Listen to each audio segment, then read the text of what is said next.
The Indent tool allows you to create an offset pocket from existing geometry. And to use the tool, you need a solid body to create the pocket on, and either a body as a target for the indent feature or a surface to work off of. I'm going to quickly go into a section view to point out the type of geometry that the indent tool can create. In this case, my target body is this rectangle with fillets on the sides, and you can see that this cavity matches this geometry exactly. So this tool can be very useful for injection molded parts that need complex cavities, or anything that needs a target like this added in, or a pocket added in, that may otherwise be difficult to create.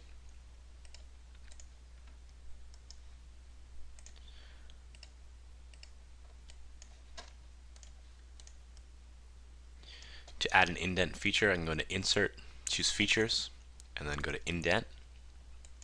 I first want to choose my target body, which is going to be the revolve, and then the tool body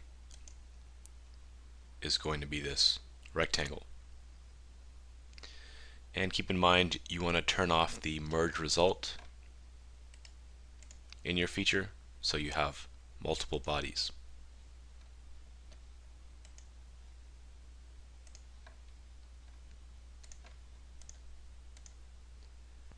If you do the keep selections option, this is going to create this body on this outside. And if I remove selections, you can see it turns the indent inward to remove out that body. So this is what we started with.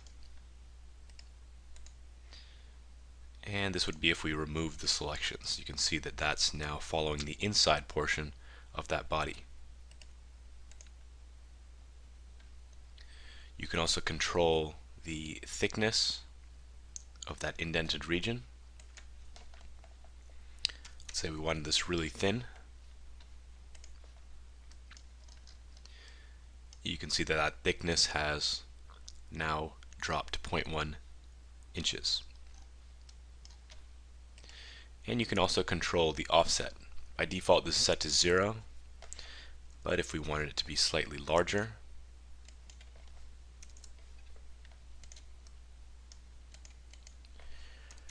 we can create a slight offset here. In this case, the reverse direction is too small, but if we flip it, we can create a larger pocket.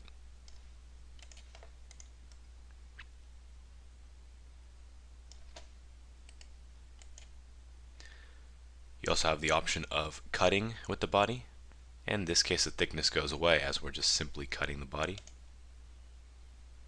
But we still have that option for offset.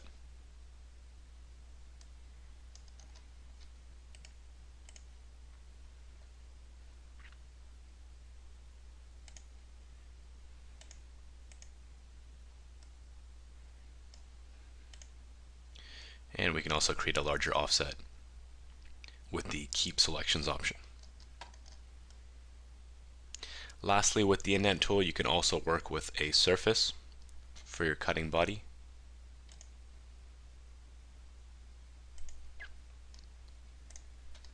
And if I choose the target body once again and choose this surface,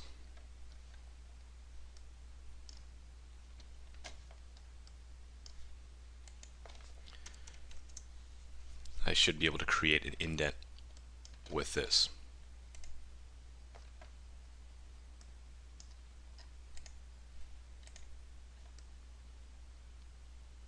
And in this case we have to use the remove selections option because of the geometry that's present.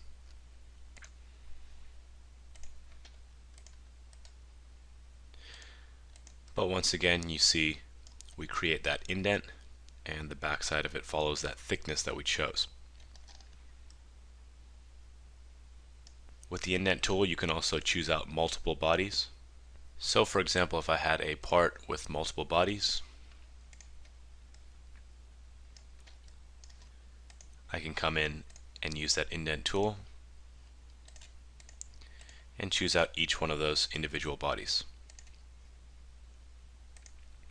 keep in mind where you select on the feature or the body is where the indent is going to be created. So for this single body, if I select it up here, it's going to create the indent up top.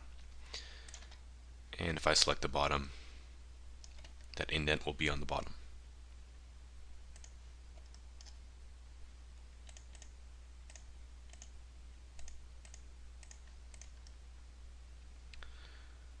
So you can see you can also create these multiple indents with that single feature.